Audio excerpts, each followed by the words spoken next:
We would use what I call like a point of view positioning. Shopify shipped features and developed it at such a pace above and beyond everything else that you're saying like, look, you know that this market is changing. You know that the customer is changing. So pick the partner that is going to be ahead of the curve. This helps you build a lot of trust by saying like, hey, look, we're not the perfect product. If you care more about inventory management and analytics and reporting, that's the most important thing for you. It's probably not us. But if you believe that in order to win in the next couple of years, you need to be able to service people online and offline, and they need a great online experience, then Shopify is sort of your only choice. And then that would let customers really quickly say like, yes, that's what I believe, so I should evaluate it. And it's a great way to build massive trust up front and also just like get the wrong people out of your funnel fast. Winning a competitive sale isn't always about feature parity. It's often about selling your customers on your vision for the future. Kyle Norton has led sales teams at 2 unicorn companies, League and Shopify. But the timing of those experiences was vastly different. League was a Series A startup. Shopify was already a massive public company. But there was a common theme to both experiences. Both companies were selling a unique point of view. He joined us today to talk about his sales approach. Welcome to Grow and Tell, the show where revenue leaders tell the growth stories behind successful companies. I'm your host, Alex Krakov. Grow and tell, grow and tell.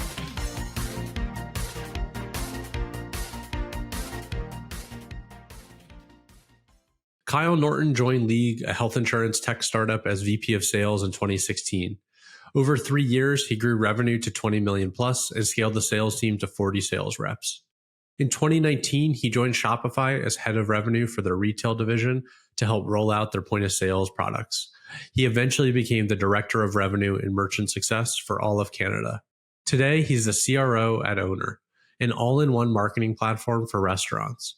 In our chat today, we talk about building 3 sales motions from scratch at League, why he made the move to an established company like Shopify, and what it's like working with a first-time founder at Owner. I hope you enjoy the show. I'd love to start today's conversation with your time at League, a health insurance startup. You joined League as a VP of sales, and the company had just raised a Series A. What made you join League? So it was an unorthodox Series A because there was no SaaS revenue yet, and the company was going through a huge pivot. But they were able to raise $25 million basically on the back of the founder. It was a third-time founder. He had sold his first 2 companies for hundreds of millions of dollars. So and in Canada, that was very much a rarity. And so that's largely what I was drawn towards. I've always had a passion for health, frustrations about our healthcare landscape, and the opportunity to work with a proven multi-time founder was really attractive because I'd never been in a true startup before. So it was really about the learning opportunity. And what was the company like when you joined? You mentioned there's kind of this transition from, I guess, like, non-subscription revenue, and, what was the state of the sales team? Can you kind of paint a picture? Yeah. So there was no real sales team. There was a few people doing some selling and some CS, but for our like Uber for massages type motion, they were trying to sell to big employers to get them to basically book services through our app. But we were transitioning to being like a full healthcare provider for employers in InsurTech. So I was building the sales motion from scratch. And originally we were going to have sort of 3 motions: field, an inside motion that I was building, and then a partner motion. The other 2 motions didn't really take. And so basically what I had built as the inside motion became sort of the only thing that we did. So it was just me. I hired a small handful of reps, a manager from my network. We were just going at it with this brand new messaging, brand new product that we didn't have any customers on. And we were just trying to get like the first real deals, which is a weird thing. Cause like you find that product market fit when you're a, 5-person company in a pre-seed round. And we were trying to do it as like a 30-person company. And so the pacing was like pretty different. Yeah, it gets way harder to move when you have a much bigger team, more people you got to explain things to. It's way like you can't be as nimble. Like I'd love to go a level deeper there. Like how did you go about kind of evolving that sales pitch and the process, even though you were a little bit more of a mature company? And, was there founder-led sales you were sort of building off of, or how did that kind of work? Yeah, so there was a lot of friends of the founder. We called them FOMs, friends of Mike. So the sales team was doing all the pitching. Like we had Mike in some of our really big deals, but for the most part, we were just out there trying to make it happen. He would do sort of board engagement, or he'd go over the top to the other founder, because we were focused on selling into mid-market technology companies at first, because they would be more forward thinking about healthcare. And so the iteration was like really rapid. Like we were recreating decks basically on a weekly basis ourselves. We had one AE who's awesome in Photoshop and PowerPoint at the time. So we were just like on our own iterating, like, oh, we said this, we tried it this way. That got like not the right response. So then we would like redraft slides every week and then try to go out the next week and say something a little different. And it took us a while to get to the right messaging that unified what the buyer cared about and what we could actually do in our vision. But it was very much like a challenger model where we were trying to get people to do something really different. So finding the way that we could communicate that message while also not scaring folks off was the tricky balance. And over like the 3 years, I think you were at League, you grew revenue to like 20 million plus and scaled the sales team to, I think, around 40 reps. Like, was there a moment where it started to feel like things were working, or were you always just sort of like pushing a ball up the hill and it was hard? Yeah. Like, how did you sort of feel about it? Yeah. I always joke with the folks that I worked with in that era, like, no, it never felt like it was getting easier. One of the interesting things about raising that amount of money and having those expectations is you just have to grow so fast to keep up with the expectation of that financing, that as we started to get a pretty decent fit in particular markets, like, okay, like we've got some good mid-market references. We're starting to build a name for ourselves there. Then it was like, all right, well, the company target goes up 3x next year. So we couldn't possibly do enough of those deals. So now we have to do only enterprise. It was the amount of money raised and the expectations ratcheting up so quickly that really drove us to need to chase up market. Ultimately, that wasn't really the right decision. It was a significant struggle for us to win deals in markets where we had no references. We're pitching a 5,000 person company and our most referenceable customers, 400 people. It was really, really difficult. And every deal was brute force. Every deal, you were having executives go over the top and pulling levers at their board level. And we were multi-threading all over the place. And just like every deal had to be run picture perfect or else you were losing. So it never really felt like it was getting easier. And they've since evolved like away from that employer product and sell a more insurance platform product. So we never really got product market fit in a true sense. It's so interesting, the like relationship between financing and capital raised and like your go-to-market strategy and the expectations there. And it sounds like, I mean, you were forced to just do a bunch of like inorganic things that like away from product market fit to kind of go chase those big goals. And yeah, I don't know. It's a thing that I think about a lot as we build Doc to kind of keep our valuation in check. So we have like reasonable goals. Cause I think companies grow at like there's a natural growth rate to a company and to an expanding market. And if you try and force it too much, like it doesn't always work. Sometimes it works, but I don't know. It's a tricky balance. Especially true in true disruptive technologies where you're trying to convince the market to do something different. So we were really trying to get employers to think about how they delivered healthcare and insurance to their employees in a very different way. And the market just needs to mature. Like people need a little bit of time. And I think one of the product market fit challenges was being early. And so this problem of like raising too much money wasn't really a thing in like 2016. Like that didn't happen like it happens in 2019, 2020, where as a founder, sometimes you'd have to say, actually, like, we're going to raise a more reasonable round. Like, that dynamic, I don't think existed pre 2018, but we found ourselves there. And it was a tremendous lesson for me to learn. And I share this lesson a lot with founders who, I advise, because it can be painful for sure. And it makes you make like short-term decisions that are not productive long-term. And so after League, you joined Shopify as the head of revenue for retail. Like, what made you make this move from a Series B startup to an established public company? Yeah. So I never thought I would go to a big company. I, like many of us, thought the only real company building is in startups. Like, that's the real stuff. And big companies are slow and it's easy. And like, why would you want to go do that? And actually, a friend of mine, Jake Dunlop, I reached out to him just for some advice on it, and gave me like a little bit of a come to Jesus talk. He was like, hey, he's like, you and me, like startup guys, we assume that that's the only thing that is out there, but going to a big company, you learn a completely different set of skills and pattern recognition and mental models. And he's like, you should think about getting that type of exposure. And it was a blend of both. Like, I got to go to the biggest, most successful tech company in Canada, which was exciting, but also I got to build a new thing, like a new go-to-market motion for the point of sale product. So it was the best of both worlds. And I loved it. Like, I loved my 3 years there. I learned a tremendous amount and very different things than I learned in a startup. So I strongly encourage people to think outside the box if you consider yourself a startup person.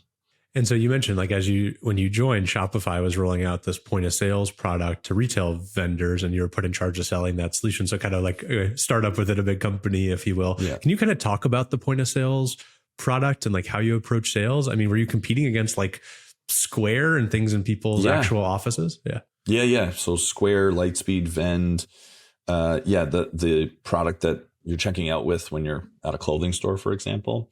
And so the product was fairly well established down market. There was like $70 million in revenue in this business. So it wasn't nothing, but we were really just piloting a farther up market, human-led go-to-market motion on top of the self-serve motion that already existed. And so we grew the team from like 5 people to 70 and change in 18 months. Really moved the needle on the growth rate for that business, and had a blast. Like, it was a really exciting opportunity, and I largely joined that team because the guy who ran it, Ian Black, I thought I could learn a lot from. He's a former senior Uber guy, super smart dude, and was clearly going to do something exciting with that business. The product was great, and it was the opportunity to like go build. So yeah, no regrets about it. I loved my time there. What did sales actually look like? Are you selling into just like, existing Shopify customers who already have a Shopify website? Do you like knock on doors? Do you do cold calling? Like, how did you sort of approach it? Yeah, it was a lot of expanding into the current Shopify base. So we had a bunch of data to give us a likelihood that e-commerce customer had a brick and mortar location. We're using a bunch of the Google API data and other stuff to take a best guess. And that was the first 9 months. Then COVID hit, and all of a sudden every business in the country needed to have an online motion, even if they weren't already. And so the business ended up shifting from probably 80% expanding current customers with point of sale to almost 50-50 current customers expanding, to new customers wanting to get set up online, and then us saying, hey, if you're a brick and mortar, your brick and mortar is going to be closed. Move the whole business over now. So you have one system of record, one platform. And then when you're ready to open up again, you're better placed to deliver an omni-channel experience to your customers and grow faster. So the motion changed a lot in COVID. We had to like rebuild all the messaging and retrain folks. That was a pretty wild time. Yeah, and I want to get into COVID a little bit more in a second here, but staying on like the pitch, like Why were customers buying this? I assume it's the tie-in to the website and the Shopify platform. And is this omni-channel? Was that the pitch? Like, how were you able to go against a Square, for example, or whoever the competition was? Yeah. You're right on it. So the point of sale, like feature to feature, was either behind or just like at parity. But the fact that the point of sale was attached to this ecosystem, the best e-commerce product, all this other tooling, and you could unify both the operations of the business. So it's easier to operate if you're running Shopify across the business versus having something integrated or unintegrated. That was a piece of it. And also it unlocked so many multi-channel marketing opportunities. So being able to have one customer record so that you can understand buying patterns. You could market to people who buy online to drive them in store. You can remarket to people who come in store because now you're capturing their data at checkout and then get them to buy online. And so a lot of the data showed that if you can have somebody purchase online and offline, their stickiness was tremendously elevated. And so that was the pitch. Make more money, simplify your business, and also be like future-proofed. Shopify shipped features and developed it at such a pace above and beyond everything else that you're saying like, look, that this market is changing. That the customer is changing. So pick the partner that is going to be ahead of the curve. That was another big part of the positioning. And largely to tie League and Shopify together, we would use what I call like a point of view positioning. And so this helps you like really quickly let a customer opt in or opt out and qualify them up front, and then build a lot of trust by saying like, hey, look, like, we're not the perfect product if you care more about inventory management and analytics and reporting. Like, our reporting's not as good as Lightspeed. And so if that's the most important thing for you, it's like probably not us. But if you believe that in order to win in the next couple of years, you need to be able to service people online and offline, and they need a great online experience, then Shopify is sort of your only choice. And then that would let customers really quickly say like, yes, that's what I believe, so I should evaluate it. We did the same thing at League. If you believe X and Y about healthcare and what's wrong with it, then we should talk. And it's a great way to like build massive trust up front, and also just like get the wrong people out of your funnel fast. I love that point of view positioning, because you're like trying to lead them into the future. And it's like anybody who's innovative and thinking about the future, like feel like they have to say yes to that point of view, right? As a retailer, you'd be surprised. All thinking, but I'm sure. Yeah. Yeah. You'd be surprised. We would joke at League, if we could run a LinkedIn search algorithm to just find all the people that were wearing tech fleece hoodies and disqualify anybody who's wearing like a blouse or a tie in their LinkedIn profile, like that's how we should prospect. And it was like a little bit of a joke, but there was a lot of truth to it. Like if you're, because we would pitch somebody who has a very old school view of HR. It's risk management, it's legal, it's sort of like parenting your employees, versus a more forward thinking HR leader who understands, hey, healthcare is important for people. And if we can deliver this type of experience, they can be better healthcare consumers. It'll drive down costs. And some people just couldn't compute what we wanted to do. And that was okay. And the key was how to qualify them out as fast as possible. And point of view positioning was a great tool to do that. As I was researching for this interview, I was even surprised that like Shopify even has a sales team. Shopify has like, it's such an amazing self-serve product-led growth business. Like, can you like explain a little bit of like how is sales organized at Shopify? Because I know after you did the point of solution stuff, you ended up like leading go to market for Canada. Like, what does sales look like at Shopify more broadly? You're opening up Pandora's box with that question, because it's changed so many times. So there was a plus sales team selling the upmarket product. So to customers of like $1 million in GMV and above, there was a more sophisticated product. And so they had a sales team. That organization was probably 400 to 600 people before I started, but we didn't cross over at any point on the org chart. We were totally separate product lines. I was building something separate. And then after the end of 2021, the end of 2020, we brought all of those teams together, regionalized, and every region sold all products. And it was basically a train wreck. Not the right org design, bunch of weird decisions made. And so we sort of floundered for 12 to 18 months and sort of tried to unwind that reorg incrementally because we over regionalized. We had duplicates of roles everywhere, like really poor collaboration. And so that was a big challenge. And so we unwound a lot of that. A new CRO just joined, this guy, Bobby Morrison, I think his name is, from Intuit. He's like whipped the place into shape. So now there's a lot more like central specialization, a services model. They've like brought back the retail team. Like my team got disbanded, which crushed me at the time. It was really sad to see. And now it's like back as a thing. So what's old is new again. So it's ebbed and flowed a lot, but it seems like in the last couple quarters since Bobby's got his people in there and he's making decisions, it seems like it's on an exciting pace, which is exciting for me because I'm a big Shopify fan. I'm super excited to hear that it's like really clipping now. And it's an amazing company. And Toby is just such an incredible aspirational leader who I look up to so much. But yeah, I don't know. Yeah. It's so interesting to hear or redesign stuff. Yeah, I can totally see how there's a lot of duplicative roles and how the GM model probably like sounds good in theory, but in practice, it's like, okay, now I'm hiring 2 of everything and then no one's actually specialized in anything. Yeah, it's an interesting balance. It sounded cool it sounded like, I actually never liked it on paper. I wrote like an 8-page document arguing against it that didn't go anywhere.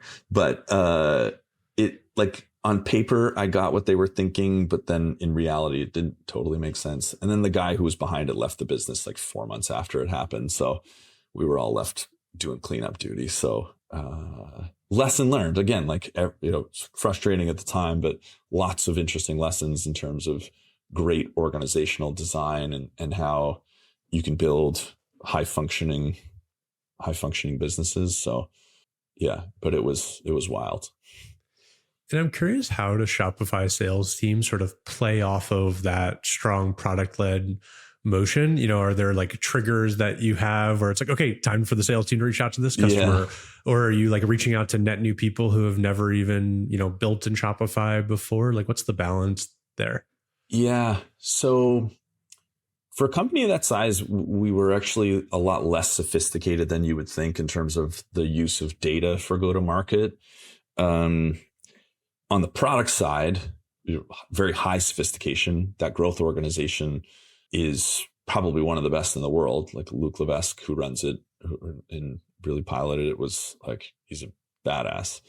But we never really got that same level of sophistication to go-to-market. And so you did a lot through the tools that you did have access to, but a lot of that happened at the sort of team level.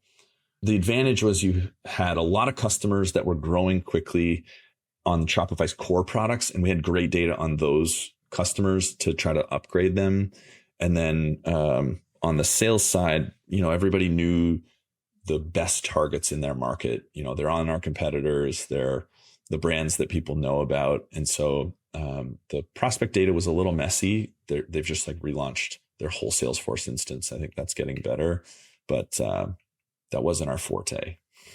RevOps wasn't our forte until I think recently. Yeah, I think companies with amazing a product market fit, like a lot of the times the internal operations, you can get away with it for a lot longer than you think. I know like Stripe had a similar situation, talking to people there, but yeah, no, I mean, when you have great product market fit, it covers up a lot of stuff. Yeah, and you just have so much inbound volume. Like there's so much inbound volume, and the outbound conversion rates are so strong because it's Shopify. People are like, yeah, I'll take a meeting. Yeah, tell me what's going on. What are you guys building? Like there was a genuine curiosity from customers to hear our point of view and what's going on, especially product wise. So that definitely leads to not needing to be like crazy buttoned up. But that was a tremendous opportunity. I think now that the company is building a lot of go-to-market strength and a lot of go-to-market sophistication, that business will accelerate in a significant way because there's so much opportunity, so much data, so the brand power is so great. And that product is it's just unequivocally better than basically anything else out there for most like pure D2C e-com use cases. So yeah, I'm bullish. And you mentioned like Shopify was uniquely impacted by COVID. First, there was like all the uncertainty around small businesses and shipping, but then Shopify experienced like insane growth during the pandemic years. Like, what was that experience like for you sort of on the ground there? And how did that change sort of how you approach coaching reps? Yeah. It was just a blur, like, especially because I was in this point of sale group 9 months into my role when it all happened. And, you know, the entire team was like under 4 months of tenure. And so we were on the fly changing stuff like almost every day. We thought our business was going to just be eviscerated. But so we said, everybody, we're going to guarantee your full comp. We're going to pause the variable compensation plan. We're just going to pay you your full OTE, like you're well taken care of. That was a very Shopify approach to things, like taking care of people and doing the right thing. But then a couple weeks later, all of a sudden we got the most insane inbound volume as all of these people were trying to figure out how are they going to survive as a brick and mortar business. And we were the default choice. So we had to quickly pivot into like a mode of how do we just deal with this volume of inbound? How do we now pitch this new customer type that wants to move their whole business over to us? We were like changing messaging and checking in on people a lot because like people were just so busy, like you know, the Zooms of the world just fielding mass volume. And I think the thing that we did well there as a leadership team is try to make decisions from the viewpoint of the customer. It's like, what does the customer really need from us right now? And how do we deliver that at scale, even if resources are relatively limited? And that was like a very Shopify set of values. It's like deliver massive customer value is priority number one, make money by doing that. And then, never forget that, like, don't confuse 1 and 2. And so the customer centricity and how you're enabled at Shopify to actually make customer centric decisions was, I think, the best thing that we could have done at that point. And so we just, you know, every decision we made, it's like, okay, well, how does this affect customers? Does this let us serve more people? Does this let us help people faster? And so every week we were like making changes and updates and changing qualification criteria to help more people. So it was a good lesson in customer centricity, because like all, you know, massive numbers of those businesses are still with Shopify today and thriving. Switching gears a little bit. So now you're working at a startup called Owner as the SVP of sales and partnerships. Like, what made you leave Shopify? And maybe a better question is, what about Owner made you want to go do another early stage startup? Yeah. So I said I would never go back to early stage after Leak. I was like, that's too crazy. I just had my second kid and was really happy at Shop, had no intention of leaving, but one of the venture capital funds I'm involved in, GTM fund, invested in Owner. And so through that process, I met the founder, Adam. We ended up being on calls like every week, and there was just like a magic there. And so I was like doing some advisory stuff, and at some point Adam was like, hey, like, you know, I know you're not really looking around, but he's like, would you consider, you know, like exploring joining us full time? I'm like, I don't know, the timing's not right. Like, you know, maybe in the September timeframe.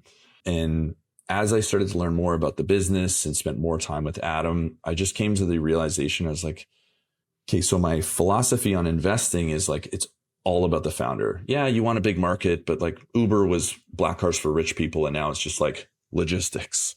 And, you know, PayPal was payments for eBay, and now it's, you know, this massive fintech platform. Okay, so like market can change. If we think market, product, team are the three variables, market can change. Product can definitely change. Good products can catch up and get better. Great products can lose a step. But like really, like, what's the thing that determines success? It's just like, is that founder truly elite? And as I've learned more about early stage, you know, it's not just about like being a great founder. I think great maybe gets you to like a Series B or something, but to really go do something special, you need to be like truly different, like truly world-class. And that's what I saw in Adam. And it was sort of FOMO more than anything. I was like, I can fast forward this movie 3 or 5 years, and I just like can see myself being on LinkedIn, seeing some like insane announcement from this company and being like, wow, I could have been there and I missed out. And even though I knew that this guy had some magic, and Adam and Dean, the 2 co-founders, I was just like insanely impressed with. And so I just sort of felt like I had to do it. Like I couldn't miss this opportunity because they come around so infrequently. Like, I've never met a guy like him ever in all of my investing or advisory or just like being involved with startups. I've never really been around 2 co-founders that have like the discipline and drive and like learning motor. The 2 of them are just like insane learning machines.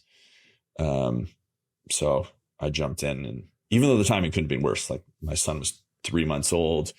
Personally, it was a very challenging 6 months with 2 young kids, but like very glad I made that decision because it's been an awesome ride, and I'm very optimistic about where we're going. Yeah, Adam Guild is super impressive. I mean, I had like a 30-minute hour call with him talking about marketing, and everything you just said resonated with me. It was like, oh wow, this guy is like an amazing learning machine and just very unique. But he's also very young, which is interesting. Like, what is it? It's maybe his first real company he's ever worked at. Like, what has it been like working with Adam to kind of build out sales and owner, and like, what has that transition been like from founder-led sales to sales-led sales?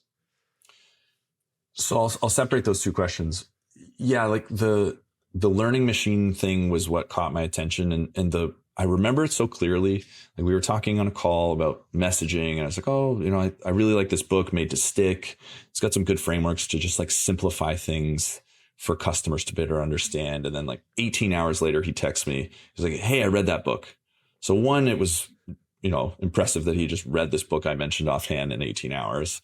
And then 2, he just like started asking me these questions that were not like clarifying questions. They were questions like I would expect to get from like a seasoned go-to-market operator that's been like doing this forever. I was like, Jesus Christ, like he just read this book, and he's like clearly synthesized this information so massively. And so I think like that is his superpower. And so your other question was about, as a first-time founder, that ability to learn incredibly rapidly means that we don't need to learn as many of those painful first-time founder lessons as you otherwise would, because that super learning combined with an intellectual humility avoids a lot of those mistakes. So he has a good network. He reads voraciously. And if it's go-to-market stuff, when I share my opinion, he's like really open and interested in it and is genuinely like inquisitive and curious. He's like, oh, and how do you think about that? And what about this? And, even if we have a disagreement and we're talking it through, if my logic is sound, he's like, okay, great. That sounds like the right decision. Like, let's do it that way. And the humility and lack of ego to not need to be right every single time, or not need to do it my way, is way more rare than it should be. And that allows him to operate way beyond any first-time founder that I've been around personally. Can you explain a little bit about like what is Owner, and maybe how has the sales pitch evolved, if it has, from kind of when you started to what it is today? Yeah. So the core problem we solve, I'll answer this from the restaurant's perspective first. The core problem we solve is, over the last 5 to 7 years, the guest has changed a lot. So now digital ordering is not just a trend, but it's like very much an expectation. Uber Eats was, obviously the third-party marketplaces in general were gaining a lot of prominence. And then COVID sent it from like clear trend to basically an overnight absolute. Like my parents can use Uber Eats, and if my parents are using Uber Eats, it's a wrap. Like they're not exactly the world's best technologists. That means for restaurant owners, they need to be able to deliver not only good food and service, but a great digital experience. And they need to be able to be found online and have a good website. And like, that's definitely not in the core competencies of 98% of restaurant owners. They got into that business because they love food. They didn't get into the restaurant business to be digital marketers.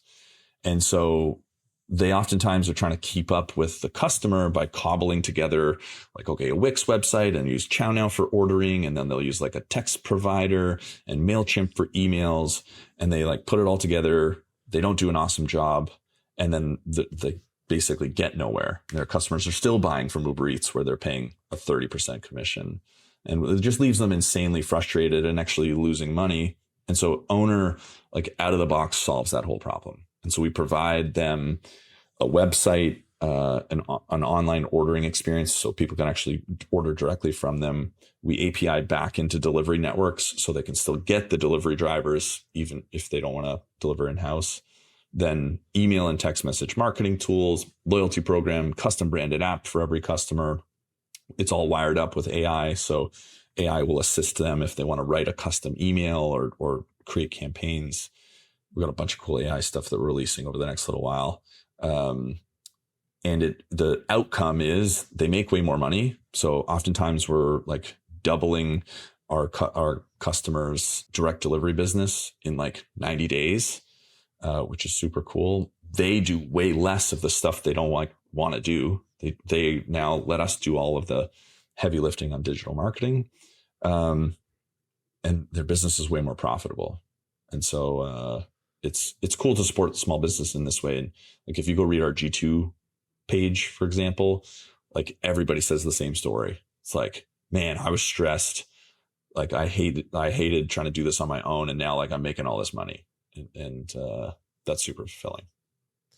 Restaurants are like a super tough market. I mean, I started my career selling sales at Yelp and cold call at restaurants myself. Yeah, and like, and I feel like they've been burned by so many vendors in the past. They've been thrown. I mean, you mentioned a few: Wix, ChowNow, then you got DoorDash, Uber Eats. Like, how are you able to kind of stand out and build trust, as you work with these restaurant owners? Because as you said, like they're not amazing technologists who I feel like they're skeptical of as you reach out and be like, hey, we're going to solve all your problems and you're going to save you money. Yeah. They've definitely heard all that before and they don't believe a word you're saying. Yeah, 100%. And they have every right to be skeptical because they've gotten sold a bad bill of goods a lot. So there's two things. One is the sales experience and two is sort of how we contract and interact with the customer. I'll start with the contracting because it's a little straightforward. We don't do long-term contracts. So every customer signs up with us month to month. If they don't like it, they leave. We'll give them all of their customer data. They can one-click export. We'll help them revert back to their old website. So we're really lowering the stakes of making a mistake for the customer and showing them it's like, hey, we're going to put our money where our mouth is. If we don't give you a great result, we're going to make it super easy to walk away. And so you have to have some trust that we can deliver, or else we'd get crushed as a business if we made it easy to walk away. And even in the early days, we had a money back guarantee on top of that. We pulled that away because we don't need it, and it reduced customer commitment. But we act with a lot of transparency and like customer centricity. We make it easy to do business with and easy to walk away. But then on the positioning side, going back to that point of view positioning, like I have a radically transparent sales style.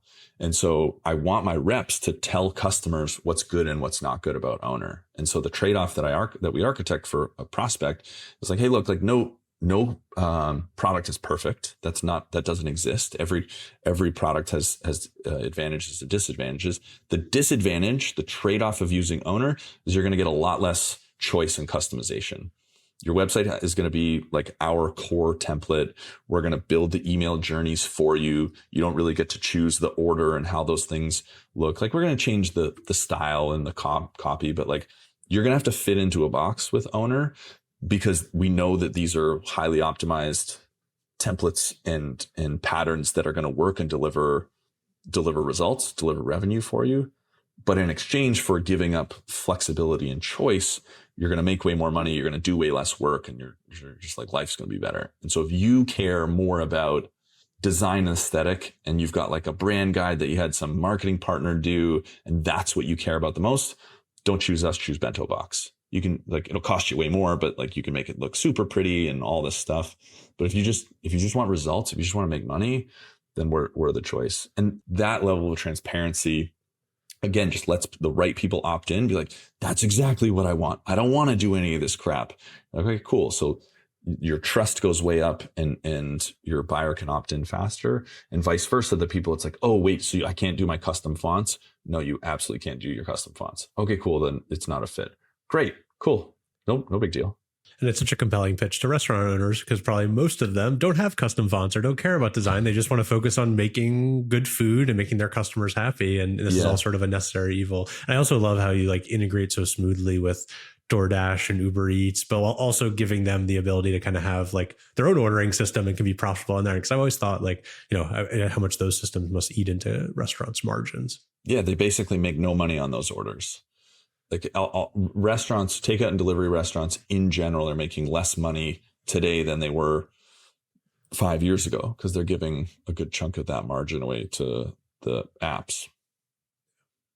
I'm curious how you think about like both the top of funnel at Owner. Like, are you doing cold calling? Are you going door to door, reaching out to folks? And then maybe a second part of that question is like, does geography come into play? Like, do you think about kind of launching cities or different networks of restaurants, or is it all just digital so it doesn't matter?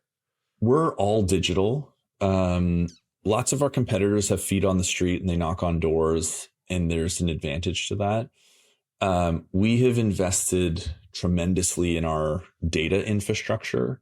So our ability to understand the highest fit, highest revenue potential restaurants across the nation is way more valuable than the potential conversion rate improvements you'd get by actually being face to face. And so we're a fully digital sales org. Yeah, sometimes we'll have reps go in person if somebody really wants to meet us. That's fine. But why we're able to win and, you know, on a per rep basis, my reps close probably 3x the revenue on a per rep basis than a bunch of our competitors, because we've like relentlessly reduced low value work, bad data, and really just like rooted out inefficiency in our system. And that can be better done remotely. You know, you're not spending 20 minutes in a car driving to somewhere and then they don't show up. Like that's obviously not a great experience. We've really leaned into the fully digital model and a fully optimized, automated go-to-market approach. Because again, like there's trade-offs. You get better conversion rates in person, but then you don't have the advantages of all of this digital infrastructure. And we've really made that work for us. I'm curious how you've thought about kind of building out the sales team over time at Owner, and like, what does the sales culture look like at Owner? And maybe a part of that, would love to know, are you in person? Are you remote? Like, how do you sort of think about building the team? Yeah, we're fully remote. And as many other companies are pulling back into office, you know, return to office 3 days a week, we're very committed to a remote environment. It gives us a lot of scale. I can hire talent anywhere. It gives our employees a lot more flexibility to integrate their personal lives and their work lives in a way that's meaningful for them, that I think is very attractive. And I think as more and more companies pull people back into the office, we become an even more attractive destination because we're still remote. And so you have to be mindful that you're hiring people with a very high sense of drive and an internal sense of drive. We just want to hire people with great discipline, great drive and passion, so that they don't need an office to, you know, stay focused and work hard. That I think is really important and will be a differentiator for us into the future. And if that's you, hit me up if you're listening. And in terms of culture, I have a lot of opinions on culture, so I'll try to stay succinct here. But I think culture is actually less important than values and employee experience. Like culture is a thing that gets thrown around. It's like, is it fun? It's like a shorthand for like, is it fun to be at that company? And that's why people are like, oh, culture's better in person. Yeah, because it is more fun probably to be in person. You get to pal around and there's like ping pong tables and you can catch up over lunch. Like that is more fun. But I think what it's important for me is, you know, what actually produces business results. Well, that is, you know, high engagement, productivity, high employee retention. And what you need for those things is not actually a fun environment. Yeah, you sacrifice personal relationships being remote. It's harder to build like friendships if you're just on a screen. I fully admit that. You'll never really be able to replace that remote versus in person. But if you go back to the research I really like, which is this Gallup research called the Q12, the things that are most highly tied to employee engagement and engagement leading to productivity and high retention rates are all things we can readily deliver in a remote environment.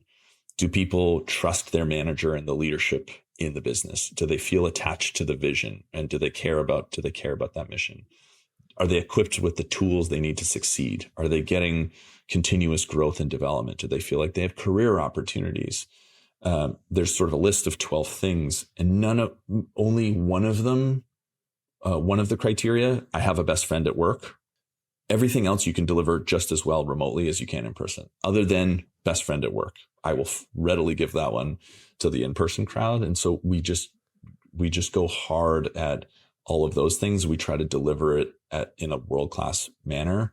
So development roadmaps for every reps, tons of training and coaching, lots of internal promotions. Like, we're really committed to promoting from within, so people have that career progression opportunity for them. I'm hyper transparent. Like, the same monthly update that I write to my executive team as to like my assessment of the business, I publish that entire thing to my sales team, to the whole company. Then I do an AMA where people can ask me any single question they want. I don't sugarcoat anything. It's like, those are the types of things that build engagement remote or in person that I think people don't do enough of. And is that culture? Not really. I think it's more employee experience and values. And so, like, we did an employee net promoter score recently, and it was like 87 on my team. Like, people will tell you that it's impossible, that's impossible in a remote, but it's not. You just have to do the work. It's hard work, to deliver that stuff. You have to be disciplined and write tons of documentation, but it works for us, and I think it'll continue to be a competitive advantage. I'd love to end today's conversation talking a little bit about your own personal journey. Being a sales leader at a startup is tough. You just have that constant weight of a number on your head. Like, how do you think about, like, one, prioritizing your own mental health as the company grows, but also, like, you keep getting better and you keep scaling yourself and keeping up with that company growth curve? It's a really interesting balance that I deal with a lot myself. I'm curious how you deal with it. Yeah, it's a great question. It's something we talk about a lot. So on the mental health side of things, it's just about being disciplined and doing the stuff that we all know we should do. Are you working out every day? Are you eating pretty healthy? Is your sleep hygiene good? Are you reading and like engaging your mind in other things outside of work? Are you taking the time to like make sure are you taking the time to like check in with yourself and like ask yourself what you need? It's like, hey, like I'm not going to lift weights today because like I'm like really wrecked from the week. It's like, okay, I'm going to do something else. So I think it's just that commitment and being in an environment where that's commonplace, I think is really important. Like everybody through the leadership team has that same priority. We talk about it a lot. The health and fitness channel is like one of the most popular ones at the company. We talk about it at all hands constantly. I talk about it constantly with my team. So I think it's just about doing the things that we know we should do. Like like if you drink, you're going to feel like shit. But how many people like have 2 drinks every single night? Yeah. It's like, and then you stay up too late and you got your phone in your face until midnight, you're tired the next day. Like, it's just discipline to do what we know we should do. That for me is the way that I am able to keep this pace, because it is definitely like a very fast pace for sure. Startups in general. And then Owner is sort of even at another gear, I would say. Like, speed is one of our core values. And in terms of trade-offs, like when I interview people, I'm like, hey, look, like there's all these great things about Owner. They're going to seem exciting, but like this is a performance culture, and it's like not a real work-life balance culture. You got to be ready to commit to it. You got to be ready to put career first. And if that's not you, cool, no big deal. But the Owner's just not your destination. You won't like it. And so again, transparency. And then your second question was on how do I personally? Yeah, how do you keep up with the company growth curve? Yeah, it's a commitment to learning. So I read every day. Podcasts are a big part of it. Like when you reached out, I started getting into your pod. I'm like, oh, there's great stuff here, like learning about company building and just hearing those stories. So whether it's yours or 20VC, or I've spent a lot of time listening to Lenny's podcast, which is a product management pod. But for me as a sales leader, trying to be more well-rounded as an executive has been like probably my best investment over the last 2 years in terms of being a more well-rounded leader. I like read a lot about product management because it's so applicable to building sales teams, just the systems thinking and the problem solving of it, and being a great partner to product as well. So those are the things I do sort of on the daily. And yeah, it's like Toby says this a lot at Shopify. He's like, if the company grows 100% year over year, like just to qualify for the job you currently have, you need to be 100% better next year. It's like, if you want to get promoted, you probably have to be 200% better. And that really sets the stakes for how much you're investing in yourself. And, you know, network helps a lot. Pavilion has been big for me in that way, having like-minded people that I can talk to and go meet for dinner. So it's, again, it's just like discipline to be committed to it. I think most people know what they should do, but finding the discipline to do it is the hard thing. So go read Atomic Habits by James Clear. That'll give you most of the answer key that I've lived by. Well, thank you so much for the conversation today, Kyle. If people want to go work at Owner, or if people have questions for you, where's the best place for them to find you? LinkedIn. Yeah, hit me up on LinkedIn. Just Kyle Norton. I'll come right up and shoot me a DM. Tell me you heard me here, and I'm open to talk. Awesome. Thank you. That's a wrap on another episode of Grow and Tell. If you enjoyed the show, subscribe to us on YouTube or your favorite podcast platform, or find every episode at growandtellshow.com. I'm your host, Alex Krakoff. Thank you for listening.